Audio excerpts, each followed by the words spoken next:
বলেন। স্যার, চান্দিনা একটা গুরুত্বপূর্ণ উপজেলা, মহাসড়কের পাশে ফ্লাইওভার দুর্ঘটনা। এখানে রুগীরা আসছেন, তাদেরকে রেফার করে দিচ্ছেন, চিকিৎসা দিতে পারছেন না আপনার শয্যা কম অথবা অপারেশন থিয়েটার না থাকার কারণে। এই ব্যাপারে স্যার কি ধরনের ব্যবস্থা নেবেন? ধন্যবাদ আপনাকে।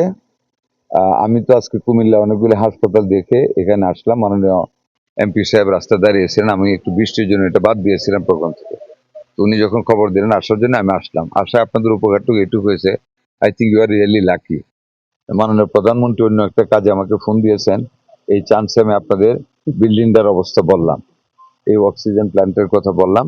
মাননীয় প্রধানমন্ত্রী আমাকে বলেছেন, মানে আপনাকে কাজ করতে মানা করছে কে?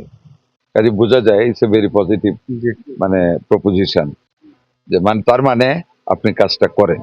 এবং আমি ওনাকে বলেছি যে এটা পুরানা বিল্ডিং ভাঙতে হবে, নতুন বিল্ডিং করতে হবে, আইসিইউ করতে হবে, অক্সিজেন প্ল্যান্টে বিদ্যুতের সাবস্টেশন দিতে হবে।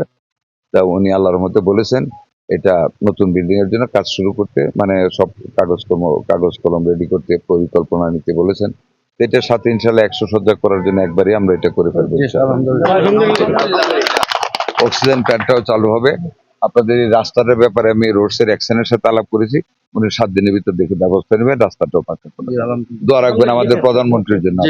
বিদ্যুৎ ব্যবস্থার জন্য কি ধরনের ব্যবস্থা রাখবেন স্যার?